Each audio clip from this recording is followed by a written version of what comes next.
Boker Tov les filles, alors dans la stricte continuité du cours que nous avons engagé sur Yom Kippour, Baruch Hashem, Toda Kadosh Baruch Hu, de nous éclairer encore et encore, Bezrat Hashem, de ta Torah douce comme le miel, Bezrat Hashem, qu'on puisse avoir toujours le mérite d'être collé à lui, d'apprendre, d'étudier, pour mieux appliquer encore et encore, pour remplir notre vie de sens, pour remplir notre vie de tout le tachlit du monde qui est de revenir à notre racine, c'est-à-dire au bien, amoindrir le mal pour augmenter le bien, Bezrat Hashem, de participer en fait au tikkun haolam. Non, ce n'est pas un inyan d'orgueil de penser qu'on peut réparer le monde. On est là pour ça, chacune dans son domaine. On a des particularités dans lesquelles on doit travailler et dans lesquelles si on travaille et on répare, alors on apporte la shlemout, la complétude du monde aux côtés d'Akadosh Baruch Hu, dont on est le canal de transmission dans notre monde. Bezrat Hashem, qu'on puisse encore jouir de force de Siyata Dishmaya pour étudier, récupérer la lumière et appliquer Bezrat Hashem. Alors celles qui n'ont pas écouté le premier cours sur Yom Kippour, je les engage vivement à le faire, sinon vous êtes un tout petit peu largués dans les notions. Non, je plaisante, je pense que vous pouvez comprendre, mais il serait bien quand même de bien refiger en fait le cadre, l'exercice global sur Yom Kippour, perçu comme le cadeau ultime d'amour de Chesed Hatzum d'Akadosh Baruch Hu, en nous donnant Yom Kippour, quel que soit le matzav dans lequel on a été l'année d'avant, et les années auparavant, encore et encore, Akadosh Baruch Hu nous permet, selon évidemment certaines conditions, de revenir à un makom, à notre makom le plus naturel, c'est-à-dire à notre neshama qui est mitra beret, qui s'unit très très fort à Akadosh Baruch Hu en ce jour, quel que soit le matzav dans lequel on a été, quelle que soit la kavana qu'on y met dans ce jour, il y a un processus de purification qui se fait. Alors évidemment, plus on se prépare, plus on étudie, plus on est, rigoureux dans cet exercice de Yom Kippour, que ce soit au niveau de la kavana, des intentions dans la tfila, que ce soit en fait dans le nitouk, la déconnexion par rapport au chomer, par rapport à tout ce qui est matérialité, plus en fait on va préparer les kélim, les outils, les réceptacles pour recevoir ce chef, cette profusion de lumière, et plus on va monter à un niveau qu'on n'aurait jamais pu atteindre à un autre moment. Yom Kippour, c'est un pur cadeau d'amour d'Akadosh Baruch Hu.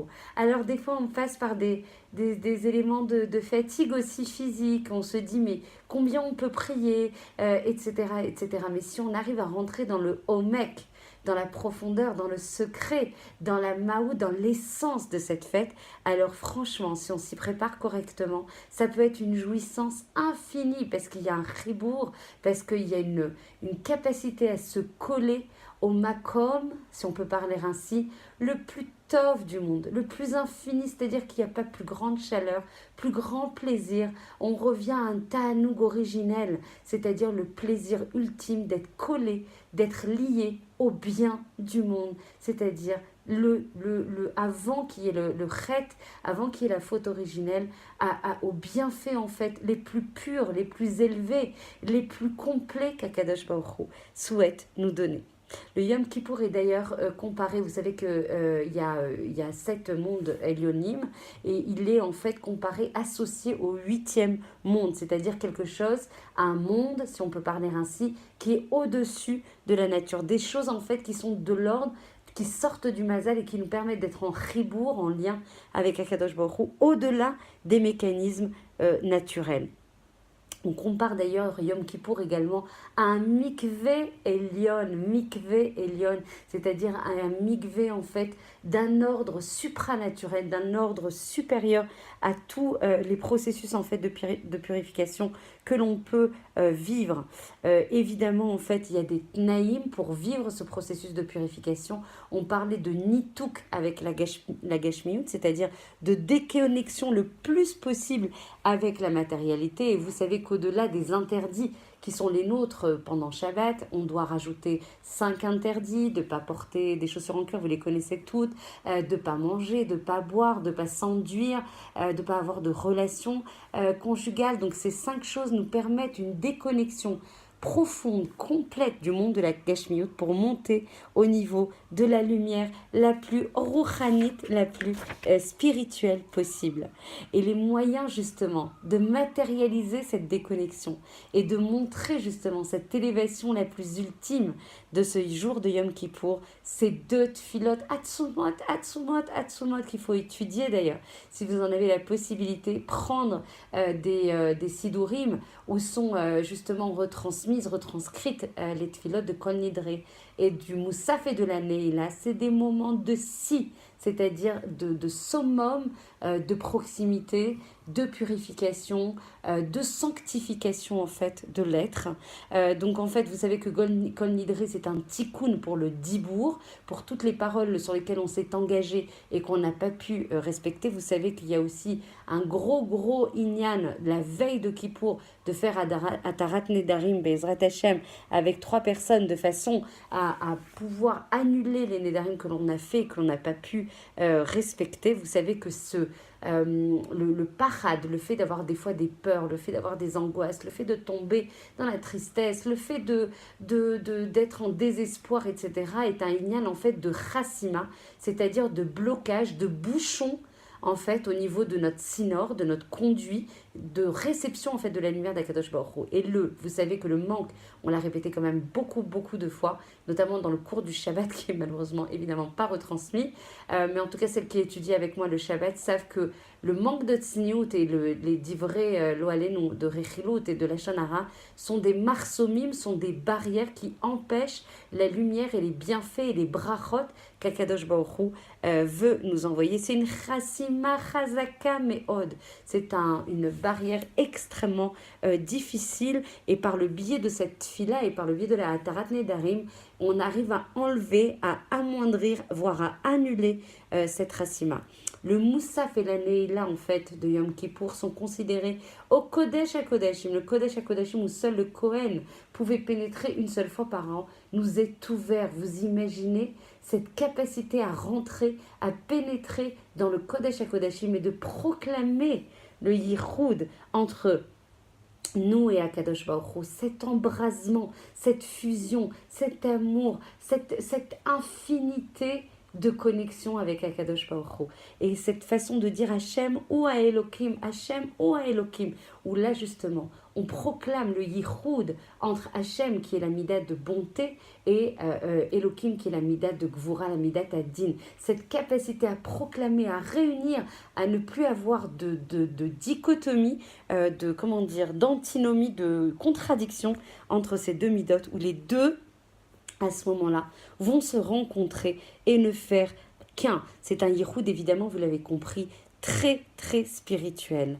Vous savez aussi que c'est très important si vous voulez recevoir cette lumière, si vous voulez préparer ces kelim. On a dit que la lumière, elle peut se déverser infiniment. Hachem, il n'a pas, on a dit dans le premier cours, il n'a pas de niveau de zman, il n'a pas de niveau de temps, il n'a pas de niveau d'espace, il est blikvoul, il est sans limite. Donc si on veut recevoir cette infinie lumière et d'abondance et de bienfaits d'Akadosh Baruch Hu, encore faut-il créer les réceptacles, s'y préparer pour préparer ces réceptacles. Un des moyens est de manger la veille de Yom Kippour double, c'est-à-dire vous avez par exemple double ou approximativement double, vous avez compris en tout cas, d'avoir une profusion en fait de inyan de achila, c'est-à-dire de nourriture beaucoup plus important que ce qu'on a d'habitude. Donc c'est-à-dire que si on fait par exemple en moyenne 3 séoudotes par jour de manière classique, le vendredi, donc la veille de Kippour, on devra manger peut-être 5 séoudotes, 3 avec du lechem, il y a des inyan de Kabbalah et de Zohar, très important de manger du lechem le matin, le soir et le midi, de faire des seudot mitzvah, et les 2 autres seudot, des petits, ça peut être des fruits, ça peut être selon ce que vous voulez. En tout cas, il est très important, comme on ne mange pas en fait Yom Kippour, et que ce keli de achila qui permet de l'imshor, d'attirer la lumière, on ne l'aura pas à Yom Kippour, donc on double les quantités Yom Shishi pour avoir des kelim suffisants pour recevoir en fait la lumière qu'Akadosh Baruch Hu veut nous envoyer Be'ezrat Hashem. Et donc en fait, on répare aussi par ce inyan de doubler les séoudotes, le shoresh de la réparation, la racine de la réparation par rapport au inyan de la achila. Excusez-moi, je parle de plus en plus en hébreu, c'est la catastrophe. Inyan, le sujet en fait de la achila, du manger, qu'il y a eu au moment de la faute originelle. Donc en fait, on répare aussi cette faute d'Adam et Chava lorsqu'ils ont, abîmé en fait le système qu'Hachem avait mis en place et qui était parfait. Donc en fait, on va sortir de ce inyan de la achila, de ce sujet de la nourriture, toutes les brachot, tout le shefa de lumière qu'Akadosh Baruch Hu veut nous envoyer et qui seront contenus dans cette nourriture. Donc voilà pour le très très important, un autre inyan, et je finirai vraiment là-dessus. Je pense qu'il y aura un autre cours de nouveau sur Kippour pour vous donner tous les outils indispensables pour vous préparer. Très important dans le inyan de la tfila, de ne pas prier en mode pratique, notamment à Yom Kippour. On l'a abordé à plusieurs reprises ce sujet. Il faut absolument s'insérer, inscrire notre fila dans le klal, c'est-à-dire dans le Ham Israël. Absolument pas prier pour soi, faire un inyan de Achdout, le inyan le plus important de Yom Kippour, se sentir en chibour, en lien, en fusion avec le Ham Israël. Parce que quand il y a une prière qui monte nous seul, elle peut être sujette à beaucoup, beaucoup d'anges accusateurs. A contrario, quand elle est fortifiée par le inyan de Achdout, alors du coup, elle peut monter beaucoup, beaucoup plus haut. Et ça, c'est le Harizal qui le confirme. Et d'ailleurs, pour rappel, même si ça ne fait pas partie c'est un inyan beaucoup plus klali, beaucoup plus général, n'oubliez pas ce qu'on a étudié. C'est à chaque fois que vous commencez Shachrit, et vraiment, toutes les prières, de bien dire Areni Mekabelet Alay, Ve'afta et mitzvah, ve'afta l'ereacha kamocha. Donc du coup d'inscrire votre fila dans un inyan de achdut, dans un inyan de ahavat chinam. Et du coup, qu'est-ce qui se passe? Et bien la prière, elle va avoir une aliyah, on appelle ça une aliyah mugenet, c'est-à-dire une montée protégée. Behemet, c'est un inyan super important sur lequel il ne faut absolument pas l'évater. Donc si vous voulez que vos prières montent le plus haut possible, s'inscrire dans le klal, aimer les autres, ne pas juger, ne pas être strict avec les autres, être strict avec soi-même. Bezrat Hashem. Je vous embrasse très très fort, je vous souhaite une très belle journée dans le inyan de la tchouva et de la dvekut vis-à-vis d'Akadosh Baruch Hu. Toutes les brachot, Bezrat Hashem, toute la shmira et toute la shgacha pour le Ham Israël et qu'on puisse accueillir le Mashiach, Bezrat Hashem.